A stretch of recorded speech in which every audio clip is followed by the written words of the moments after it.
இந்த சிறப்பு மிக்க மனவிழாவில்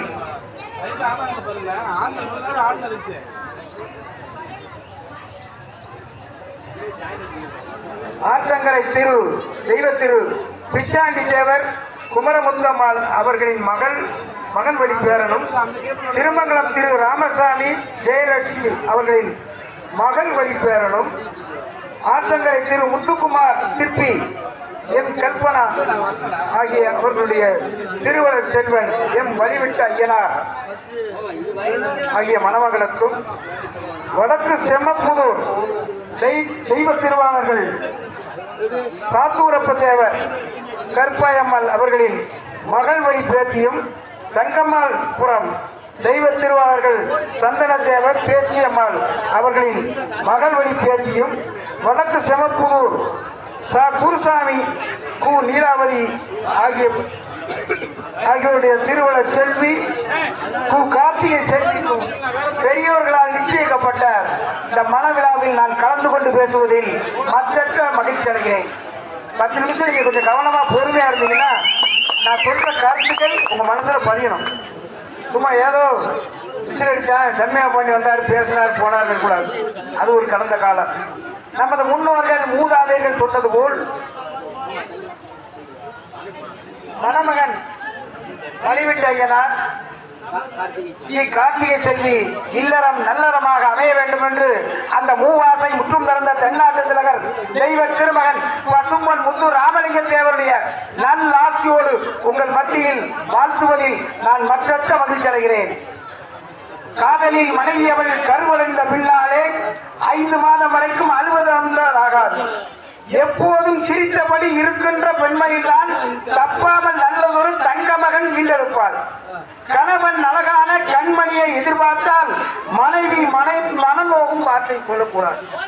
அன்பு மொழி பேசி அரவணைத்து என்னாலும் தன்னையே மனைவியவள் சார்ந்திருக்க செய்துவிட்டால் பொன்னை வடித்தது போல் புத்திரர்கள் பிறப்பார்கள்.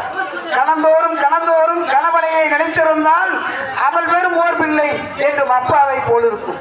ஆளான பின்னாலே ஆண்டாண்டு பொறுத்தவள் தான், நாளாகி வயதாகி நல்ல மனம் முடித்தவள் தான், ஆசை நிறைந்தாலும் அடக்கம் மிகுந்தவள் தான். ஆனாலும் அந்த அழகுமயில் வாழ்க்கையிலே சூழான பின்னால் தான் சுகம் காணும் மயக்கவர். தேடும் மனையாளை திருப்தியுடன் வைத்திருந்தால் கூடுகின்ற சந்ததியும் குணத்தோடு வந்துள்ளி மனவாழ்வு வாழுகையில் மறுவார்த்தை ஆகாது. தாய் கொடுத்த சீர்வரிசை சகிக்கவில்லை என்பதும், ஜாடையாய் பேசுவதும், தரம் குறைத்து காட்டுவதும், உங்க அப்பன் கொடுத்ததொரு ஆளாற்று என்பதும் வலுவாக நின்றுவிடும் வாழ்நாளில் ஆனார். கொண்டவள் ஒரு பொழுது கோபம் வருகின்றது என்றால் சண்டாளி சூர்பனகை தாடகை என்றெல்லாம் அண்டாவில் அள்ளி வந்து அளந்து வைக்கக்கூடாது. நாளைக்கு பார்ப்போம், நடப்பதெல்லாம் நடக்கட்டும் என்றே படுத்துவிட்டால் எழுந்திருக்கும் வேளையிலே பெண்ணாக்கி அன்பு வரும் பெரிய நினைவு வரும். கடுகு அரிசியினை கத்தரையில் கொட்டிவிட்டால் உடனே பொறுக்கியதை ஓர் புறத்தில் சேர்த்துவிடலாம். வார்த்தையினை கொட்டிவிட்டால் மறுபடியும் திரும்பார். ஆளாக்கு அரிசியிட்டு அதில் வாழ்வு வாழ்ந்தாலும் தாளாத காதலுடன் தாய் போல ஊட்டிவிட்டால் தேவர் அமிர்தமெல்லாம் சீ என்று ஆகும். வாழ்வதற்கும் தாழ்வதற்கும் மனசுதான் காரணமா. இன்பமென தோன்றினாலோ எப்போதும் இன்பமயம், துன்பமென எண்ணிவிட்டால் தொலையாத துன்பமயம். ராமனது துன்பமினி நமக்கு வரப்போவதில்லை. சீதை பட்ட வேதனையை சிந்தித்தால் துன்பமில்லை. ஆதாரம் ஒன்றை ஒன்று அண்டி நிற்க வேண்டும் என்றே ஓர்தாரம் கொள்ளுகிறோம், உடனிருந்து வாழுகிறோம். சேதாரம் என்றாலும் சேர்ந்து விட்ட பின்னாலே காதோரம் அன்பு சொல்லி கலந்திருந்தால் துன்பமில்லை. பற்று வைத்தால் வைத்த இடம் பம்பரம் போல் ஆடிவிடும், தள்ளி வைத்தால் தங்குவதும் தவிடாக மாறிவிடும். கையில் நிறைய காசும் இல்லை, கடன் கொடுப்பார் யாரும் இல்லை என்றிருக்கும் வேளையிலே இருப்பதையே பெரிதாக்கி கொத்தாக கீழே குழம்பு வைத்து போட்டாலும் சத்தமின்றி சாப்பிடுங்கள் தருவான் இறைவன். சண்டையிட்டு ஆவதென்ன சஞ்சலந்தான் மிஞ்சிவிடும், அண்டை ஐசிரிக்கும் அத்தனையும் கேள்வி. பகலில் அக்கம் பக்கம் பார்த்த பின்னால் பேசுங்கள், அண்டிப்பட்டால் எப்போதும் அது கூட கூடாது. வீட்டு கதைகளுக்கு விவரங்கள் வேண்டுமென்றால் கூட்டாக கட்டிலே உழவுங்கள் பேசுங்கள். பால் கணக்கோ போர் கணக்கோ பட்டெடுத்த கடை கணக்கோ பேசும் கணக்கெல்லாம் பிறர் முன்னால் பேசாதே. தப்பு கணக்கு என்று சந்தேகம் கிளப்பாதே. பெண்டாட்டி தப்பென்று பிறர் முன்னால் சொல்லிவிட்டால் கொண்டாட்டம் ஊருக்கு ஒட்டுவார் கையிலே. பால் போன்ற வேட்டிகளே பட்டகரை அத்தனையும் பார்ப்பவர் கண்களுக்கு படம் போல தோன்றிவிடும். நாட்டு மக்கள் வாழ்க்கையெல்லாம் நாளும் கலந்ததுதான். வீட்டுக்கு வீடு ஒரு விரிவான கதை இருக்கும். உன் கதையை கேட்டதனால் ஊரார் அழுவதில்லை, சிலரோ சிரிப்பார்கள், என்பார்கள். நாட்டில வாழ்கிறோம், காட்டில் உலாவுகிறோம். கவனம் மிக தேவை.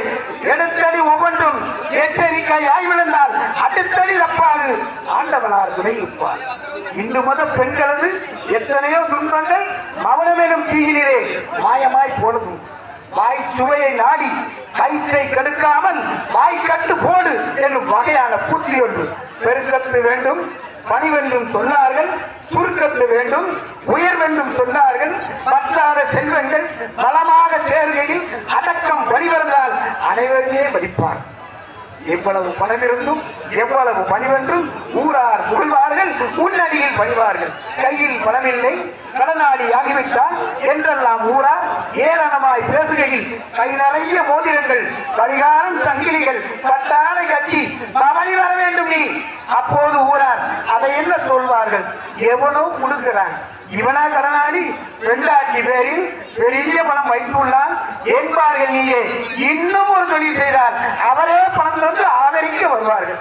நான்கு புறம் கத்தி, நடுவில் ஒரு முள்வேலி, முள்வேலி மீதே மோகனமாய் நாட்டியங்கள்.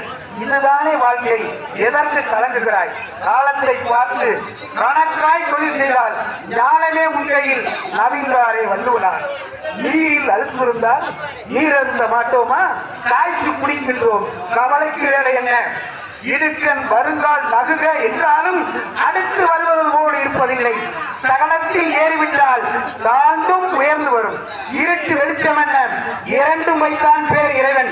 இந்த துன்பங்களுக்கு இதுதான் ஏது என்றான்.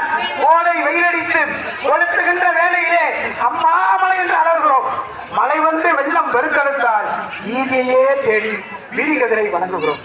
கூடும் குறையும், குறைந்ததெல்லாம் கூடிவிடும். வாடும் வரணும், மறந்ததெல்லாம் வளமாகும். எப்போது எது நடக்கும் இறைவனுக்கு தான் தெரியும். நடைபோடும் எந்திரங்கள் இவ்வுலகில் ஏதுமில்லை. போடும் நடையை பொடிநடையாய் போடுங்கள். அப்போதும் அடி விழுந்தால் தப்பாத ஈசன் சாட்டை என எண்ணுங்கள். கண்ணீரால் இல்லாலும் கவலை மறைவதில்லை. பின்னாலும் வேந்தன் காடு செல்லும் காலம் வரை எண்ணுவதை எண்ணுங்கள், எண்ணுங்கள் துன்பமில்லை என்று கூறி நாடு சுதந்திரம் பெற வேண்டும் என்று முதல் முழக்கமிட்டானே எக்கட்டான் சிறுவர் கண்ட மாமன்னன் பூலித்தேவன் போன்று ஒரு ஆண்மகனை பெற வேண்டும். புலியை முரத்தால் அடித்தாலே மறத்தி வீர மங்கை தாண்டி வேலுநாட்டியாக கொண்டு ஒரு பெண்மகனை பெற வேண்டும். மற்ற அனைத்து செல்வங்களும் வளமோடு பெற்று நீங்கள் பல்லாண்டு வாழ வேண்டும் என்று அந்த மூவாசை முற்றும் தந்த தென்னாட்டு தலைவர் தெய்வ திருமகன் பசுமன் முத்து ராமலிங்கத்தேவருடைய நல்ல ஆட்சியோடு வாழ்க்கை விருப்பமில்லாமல் உங்களிடமிருந்து விடைபெறுகிறேன். வணக்கம்.